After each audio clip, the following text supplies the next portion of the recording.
नमस्कार, स्वागत आप सभी का ग्लोबल अड्डा आप देख रहे हैं और मैं हूं आपके साथ पुनीत मिश्रा। तो ईरान से जुड़ी हुई बड़ी खबर हम लेकर हाजिर हैं।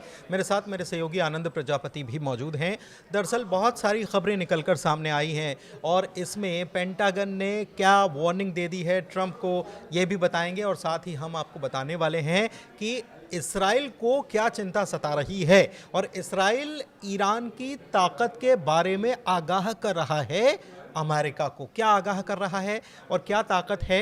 इसके अलावा एक और समझाइश या कह दें कि सीख अमेरिका को दी गई है और कहा गया है कि आप अगर ये मुगालते पाले हुए हैं कि आप ही अविजित हैं, मतलब कि आप हमेशा जीते रहते हैं और आपको कोई हरा नहीं सकता, तो आपको ये भ्रम दूर कर लेना चाहिए। और याद दिला दी गई है अमेरिका की दो हार की, बड़ी हार जो हुई थी उसके बारे में याद दिलाई गई है। तो इसी मुद्दे पर बात करते हैं और इसके साथ ही IRGC की तरफ से क्या ऑपरेशन किया गया और क्या तैयारी की गई, क्या दिखाया गया, अपनी फायर पावर को कैसे दिखाया गया, उसकी भी बात करेंगे। तो चलिए शुरुआत करते हैं। मेरे सहयोगी आनंद मेरे साथ मौजूद हैं। आनंद, सबसे पहले क्या बड़ी खबर आई है?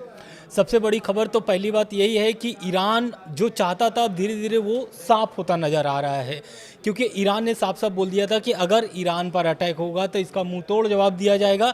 हालांकि अटैक से पहले ऐसी ऐसी खबरें आ रही हैं और वो अमेरिका के लिए बहुत चिंता का विषय है, क्योंकि ईरान जो है अपने पर अड़ा हुआ है। ईरान का कहना है हम डील के लिए तैयार हैं, आप बैठक जितना चाहिए उतना बैठक करिए। दूसरी बैठक हो चुकी है, आपको भी पता है, लेकिन दूसरी बैठक के बाद भी कुछ ऐसा क्लियर मामला नहीं हुआ है। लेकिन इस बीच जो दो जहाज जंगी बेड़ा जो निकला हुआ था ईरान के पास पहुंचने के लिए, तो दूसरा वाला जो जहाज जंगी बेड़ा था जेराल्ड फोर्ड, ये जो असल में हुआ क्या है कि इसमें कुछ तकनीकी खराबी आ गई है और इस कारण से ओमान पहुंचने से पहले ही ये जहाज जो है कि बुरी तरीके से फंस चुका है समुद्र में। अब ये समुद्र में फंस चुका है, लेकिन इसके लिए अब जो ठीक करने की, मतलब उस जहाज को ठीक करने के लिए जो संसाधन चाहिए वो अभी उपलब्ध नहीं है समुद्र में। तो इस कारण से जो जंगी जहाज में जो सेना तैनात है, एक तरीके से पूरी सेना उसमें परेशान नज़र आ रही है और यही कारण है कि ईरान जो चाह रहा है वो अब धीरे धीरे साफ निकल रहा है। क्यों?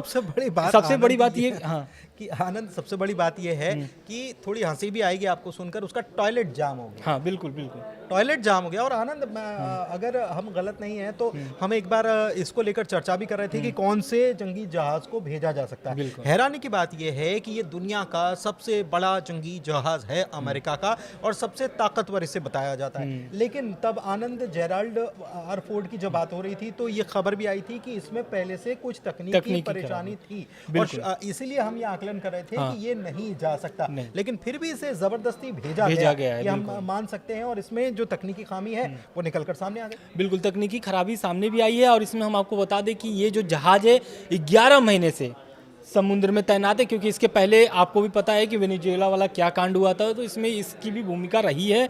अब जो सामने आ रहा है कि इसमें क्या क्या तकनीकी खराब हो गई है, तो पाइपलाइन जो था टॉयलेट का वो पूरी तरीके से जाम हो चुका है और जाम होने के कारण से, जो कि अब टॉयलेट जाम होने का मतलब आप समझिए कि किस तरीके की परेशानियां लोगों को झेलना पड़ रहा है। पूरा का पूरा अगर देखा जाए तो जंगी बेड़े के ऊपर जितना भी स्टाफ है, बिल्कुल उसके लिए 4600, बिल्कुल 4600 लगभग उस पर स्टाफ बताए जा रहे हैं, ये सोर्सेस के हवाले से आ रहा है।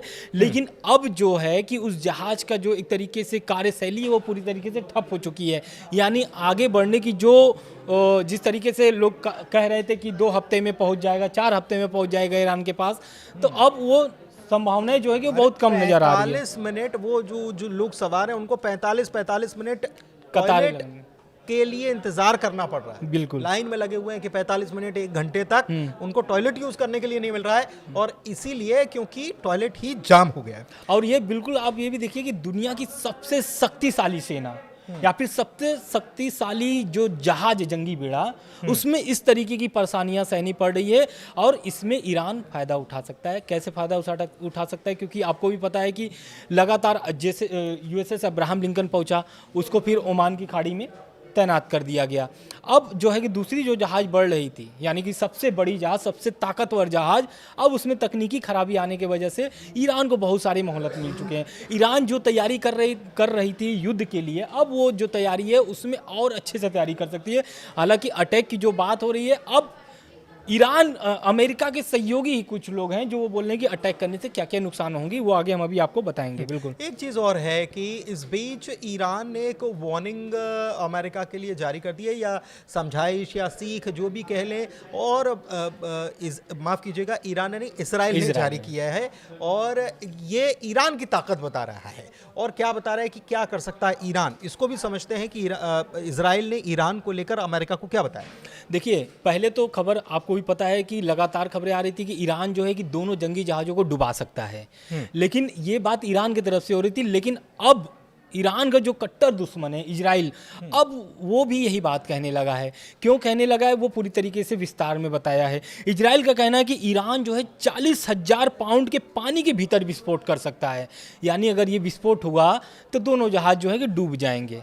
डूबने के बाद जो हालत होगी आपको भी पता है, क्योंकि आपको भी पता है कि मिडिल ईस्ट में ईरान पानी में एक प्रकार से छोटा सा परमाणु धमाका करने से पूरी दोनों जहाज जो है कि एक तरीके से डूब जाएगी जहाज में। उसमें जितने लोग सवार हैं वो भी एक तरीके से भारी नुकसान हो सकता है। साफ ये कहने अगर कहूँ तो अमेरिका को भारी नुकसान हो सकता है, और ये बात इजराइल बता रहा है। जो इजराइल चाहता है कि अटैक करे, अमेरिका अटैक करे, इजराइल अटैक करे। बिल्कुल। खबर आ रही है कि एक डील भी हुई है ईरान की चीन के साथ। बिल्कुल डील हुई है, और ये बहुत बड़ी डील है, क्योंकि ये जो डील हुई है एक तरीके से एंटी शिप मिसाइल की डील हुई है। और ये एंटी शिप मिसाइल आपको भी पता है कि किस तरीके से इस्तेमाल किया जाता है, क्योंकि चीन जो है ये जो मिसाइल एक तरीके से जो ईरान के साथ डील की है, इस मतलब ऐसे समय पे की है जिस समय तनाव जो है कि अमेरिका और ईरान की बहुत चरम पर पहुंच गया है। और सबसे बड़ी बात यह है कि ये जो डील की बात कही जा रही है, मतलब इसमें डील ही नहीं हुई है, सप्लाई भी बहुत जल्दी शुरू हो जाने वाली है, ऐसी बातें कही जा रही हैं। एक चीज़ और है, एंटी शिप मिसाइल मतलब क्या, कि शिप के ऊपर अगर कोई हमला होता है तो वो मिसाइलें जो हैं उस हमले को नाकाम कर देंगी। एक बड़ी बात है, और ये बहुत बड़ी बात ईरान एक प्रकार से कहता नजर आ रहा है। हालांकि सूत्रों के हवाले से खबर आ रही है, लेकिन ईरान क्या कह रहा है? ईरान ये कह रहा है कि 48 घंटे तो भूल जाओ, 24 घंटे, महज 24 घंटे में हम न्यूक्लियर बॉम्ब जो है उसको बनाने की ताकत रखते हैं।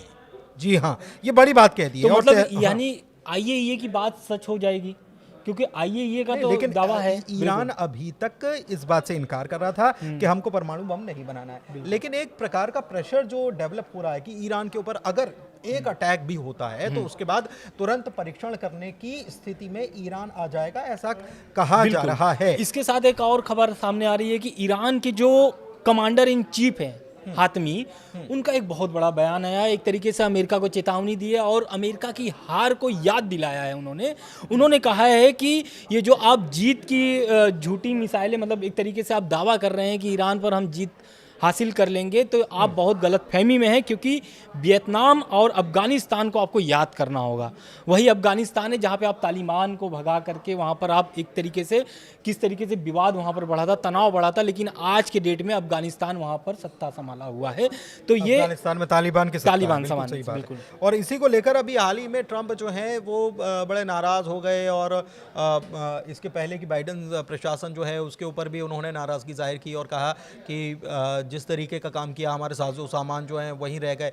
तो ये तमाम बातें हो रही हैं, लेकिन इस बीच एक बड़ी सीख दी जा रही है पेंटागन की तरफ से ईरान के मामले को लेकर। और किसको सीख दी जा रही है? अमेरिका को। बताया जा रहा है कि कॉन्सिक्वेंसेस क्या हो सकते हैं, मतलब कितनी मुश्किलें खड़ी हो सकती हैं, ये समझाइश दी जा रही। समझते हैं आनंद। बिल्कुल, देखिए, पेंटागन ने साफ तौर से ईरान मतलब ट्रंप से बोल दिया है कि आप ईरान पे जो हमला करेंगे वो हमला आपके लिए भारी नुकसान पहुंचा सकता है, क्योंकि ये हमला अगर मतलब एक तरीके से उसने पेंटागन ने ट्रंप से बोला है कि सीधे कि आप ईरान पे हमला करना भूल जाइए, क्योंकि अगर आप ईरान पे हमला करते हैं तो अमेरिका और उनके सहयोगियों को भारी नुकसान सहना पड़ सकता है। भारी नुकसान इसलिए सहना पड़ सकता है क्योंकि मिडिल ईस्ट में तैनात है लगभग 30 से 40 हज़ार अमेरिकी सैनिक। तो आपको भी पता है कि अमेरिका में अगर एक व्यक्ति अमेरिकी कोई भी एक नागरिक मारा जाता है तो अमेरिका किस तरीके से आग बबूला हो जाता है और बदला लेकर के ही मानता है। तो आप समझिए मिडिल ईस्ट में 30 से 40 हज़ार अमेरिकी सैनिक तैनात हैं। तो अगर ये अटैक होता है या फिर हमला होता है, इस बार ईरान नहीं छोड़ेगा, साफ तौर से बोल चुका है।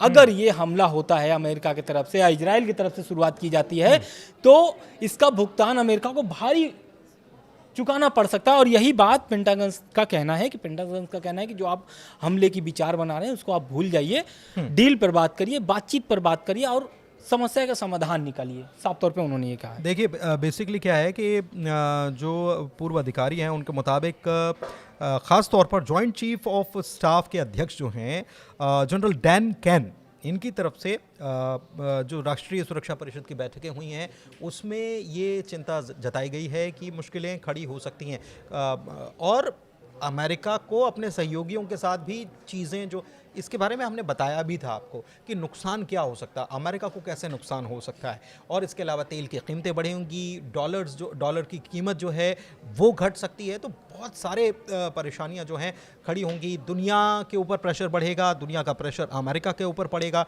और तमाम सारी चीज़ें। और ख़ास तौर पर अगर अटैक होता है तो ईरान कह चुका है कि रीजनल वॉर में ये तब्दील हो जाएगा। रीजनल वॉर में अगर तब्दील होता है तो रेड सी की बात करें या फिर स्टेट ऑफ होर्मुज की बात करें, वहाँ से व्यापार नहीं हो पाएगा और वहाँ से व्यापार नहीं होने का मतलब आप समझ लीजिए कि दुनिया पर इसका असर पड़ेगा, खास तौर पर तेल सप्लाई को लेकर। एक चीज़ और है, एक खबर ये है और ये खबर इसी बात को लेकर, ये जो हम आपको बता रहे हैं इसी बात को लेकर सामने आई है कि इसी मामले को लेकर अमेरिका में दो फाड़ हो गया है। बिल्कुल, अमेरिका में दो फाड़ इसलिए हो गई है क्योंकि सेना जो है और ट्रम्प की जो प्रशासन है दोनों में तनातनी चल रही है। ऐसी सोर्सेज की तरफ से खबर आ रही है। क्यों?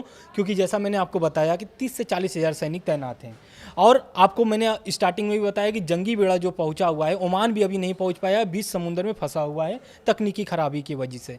तो जो सैनिक हैं उनके एक तरीके से बुरी तरीके से फंस चुके हैं। क्यों? क्योंकि ट्रम्प के जल्दबाजी में एक तरीके से कह लीजिए, ये मुझे लगता है कि ट्रंप के सामने अधिकारी शायद ये बोल नहीं पा रहे हो, लेकिन एक प्रकार से उनका मैसेज यही है कि आपकी एक जिद जो है हजारों लोगों की जान ले लेगी और इससे अमेरिका को भी खासा नुकसान होगा। इस बीच दो बड़ी और खबरें हैं कि IRGC ग्राउंड फोर्सेस जो हैं उन्होंने दक्षिण ईरान में मॉडर्न वॉरफेयर और फायर पावर को दिखाया है कि उनकी फायर पावर क्या है। बड़ा सैन्य अभ्यास किया गया, टेक्निक्स दिखाई गई, हमारे पास क्या क्या फैसिलिटीज़ हैं ये बताई गई और अभ्यास का मुख्य उद्देश्य जो है वो है तटीय सुरक्षा को मजबूत करना। मतलब तट से ही हमला होता है तो उसको कैसे मजबूत किया जा सकता है। और एक चीज़ और है, एक बड़ा अपडेट ये है कि 100 of American personnels are living Beirut as US Iran tension crisis. मतलब कि जैसे जैसे ये तनाव बढ़ता जा रहा है सैकड़ों की तादाद में अमेरिकी जो हैं वो बैरूत को छोड़ रहे हैं। माना यह जा रहा है कि अगर ये हमला होता है या ऐसी परिस्थितियां, क्योंकि पहले तो ये कहा जा रहा था कि सोमवार मंगलवार तक कुछ हो सकता है, लेकिन अगर ये परिस्थितियां बनती हैं तो हिजबुल्लाह एक्टिवेट हो जाएगा और हो सकता है कि वो इसराइल पर हमला करे और अमेरिकी जो बेस हैं सीरिया में वहाँ पर अटैक करे, जॉर्डन में अटैक करे, इराक पर अटैक करे। और दूसरी तरफ अगर सीरिया की बात करें तो वहाँ से भी US पर्सनल्स जो हैं वो निकल रहे हैं और कहाँ पर तैनाती हो रही है उनकी, इराक में तैनाती होती नज़र आ रही है कि उनको इराक में तैनात किया जा सकता है, क्योंकि इराक के मिलिशिया जो हैं उनको भी कहीं ना कहीं समर्थन ईरान का है और वो भी ईरान को सपोर्ट करते हैं। यमन में बैठे हूती जो हैं वो भी ईरान को सपोर्ट करते हैं और ऐसे में बड़ी टेंशन जो है इस वक्त मिडिल ईस्ट में बनी हुई है। लेकिन ईरान की पावर को देखकर ये लग रहा है कि हाल फिलहाल बातचीत की ही कोशिश की जाएगी बजाय किसी युद्ध या किसी हमले के, क्योंकि स्थितियां यही नज़र आ रही है। हालांकि अपडेट्स जो हैं वहां से लगातार आ रहे हैं और बार बार बदल भी रहे हैं, हम आप तक पहुंचा रहे हैं। फिलहाल ग्लोबल अड्डा में इतना ही, चर्चा को यहीं समाप्त करते हैं। बहुत शुक्रिया।